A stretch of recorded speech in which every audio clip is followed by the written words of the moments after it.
Hey everyone, welcome to Sintra or Bust, our Best of Portugal tour. Now over the past 5 weeks we've covered about 4,000 miles across northern Spain and Portugal, starting and ending here at the Gables Hotel in Bristol. It's been a fantastic blast. We've been on every type of road from motorway to mud tracks, and we've ridden in everything from biblical rain to 40-degree blinding heat.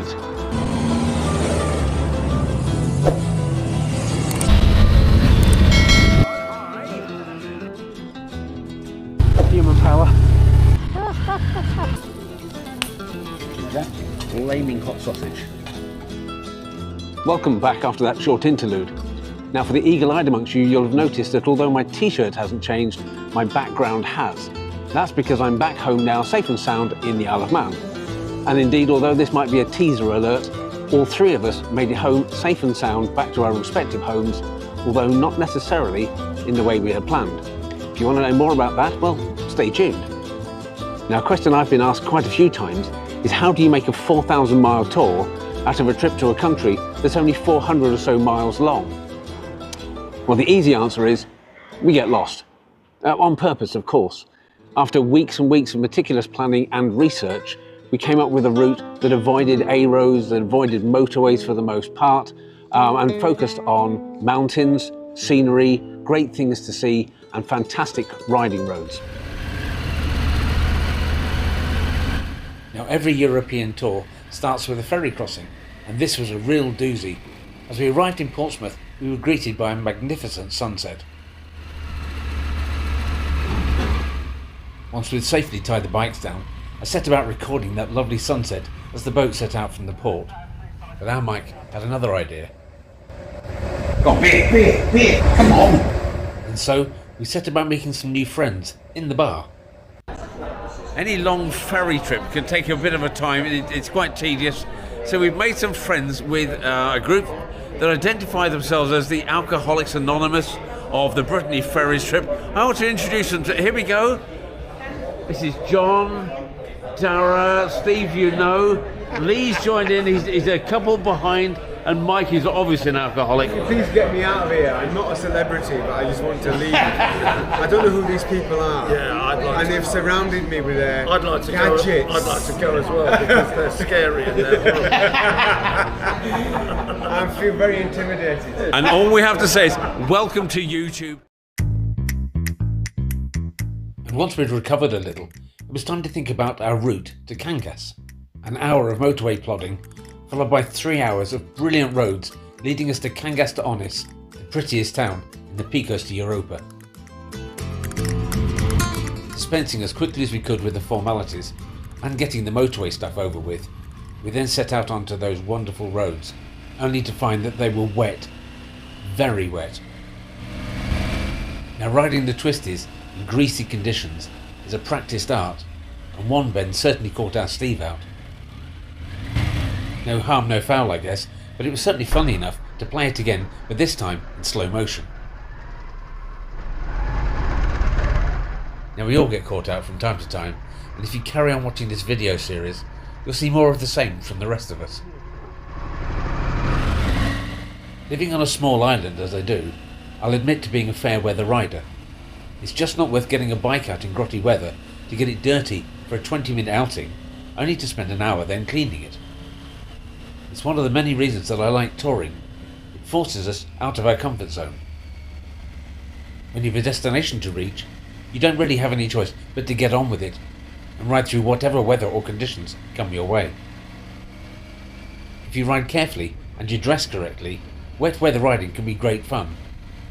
And after all, who could deny the beauty of riding these Spanish foothills in the mist?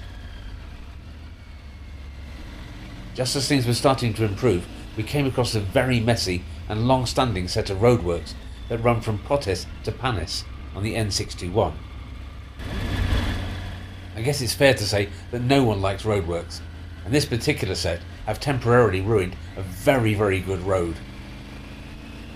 The 621 is a perennial favourite of bikers in the Picos. I've come across delays on this road for a few years now, and I can't wait to ride it when the work's finished and the roads are clear. Now, one member of the team was even more unhappy with these roadworks than the rest of us. He brought his new, shiny bike along and wasn't happy about getting it dirty. Oh, for sake, what's this shit? It's only a matter of time before he starts asking for a jet wash. We need a jet wash. Well, all good things come to an end. And luckily that applies to roadworks too. And finally we saw fairly dry roads on our way to Cangas, so we could enjoy ourselves a little. Steve though was being understandably a little cautious on the damp patches.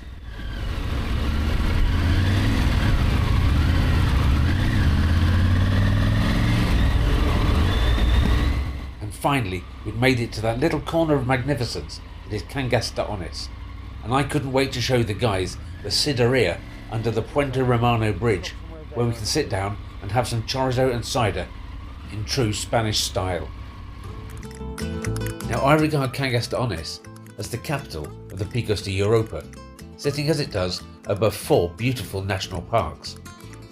Many bikers use Cangas as a base from which to tour around the parks and great riding roads of the Picos. None of that relaxing stuff for us though, as we're just passing through, although we will be calling in at Lake Riaño in the morning. First though, a little toast to kick the tour off in grand style. So today we're mostly in Cangas De Onis. This is our first night, and to celebrate our first night, our young Steve has brought along a bottle of wine. When I say young Steve, he's brought along a bottle of wine that's the same age as he is, and the bottle of wine 65 years old. That gives you an idea. Steve? A perfect pairing of salted cashews with black pepper with a nice Italian 1959 vintage red wine. Cheers, gentlemen. Cheers, everyone. Day one, and a happy birthday. Yes. Happy retirement. Happy retirement. Happy retirement. Mm. There you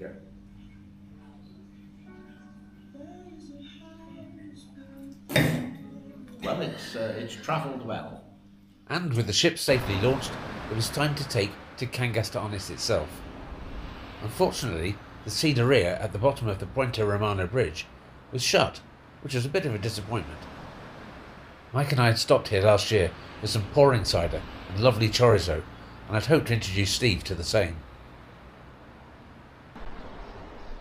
Still, ever onwards and upwards, literally in this case, as we took a walk up the Puente Romano bridge. The cideria being closed was surprising, but suddenly we were faced with the downtown Cangas, which is normally heaving with tourists, being totally empty, like a ghost town.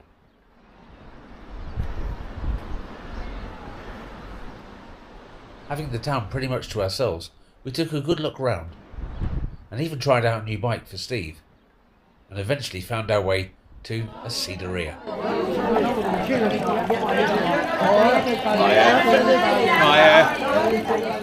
Now there's the steady hands and nerves of steel of a retired pilot.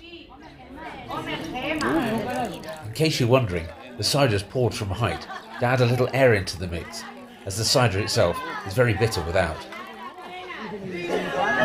After our cider aperitif, it was time to get some grub, and it was only then that we found out why the whole town had emptied out.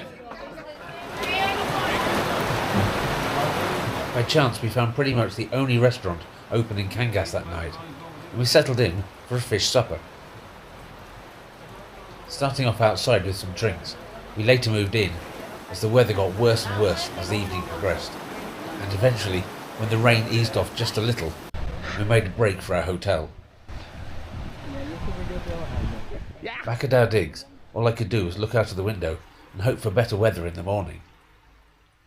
And sometimes, your dreams come true. If my luck holds, this is going to be a great tour. It's the start of day 2 in Europe, and we're in Cangas De Onis. Now, while we don't normally feature the hotels that we stay in, we're going to make an exception today. We stayed at the Hotel Imperium in Cangas, and I have to say it's properly exceptional. Great value, very friendly, fantastic service. We had a particularly good night. So big up to the people in Hotel Imperium, and particularly Rosa, the receptionist, who looked after us in grand style.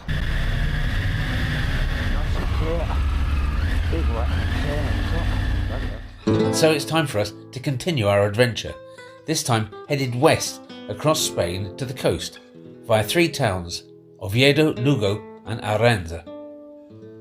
This leg of the trip will take us 3 days and will put us in sight of both the coast of Spain and also the border with Portugal. We'll be travelling along some amazing roads, stopping to admire the scenery from time to time, and also taking in some of the local culture along the way. It was rubbery. So don't forget to subscribe and hit the notification bell. And we'll catch you next time.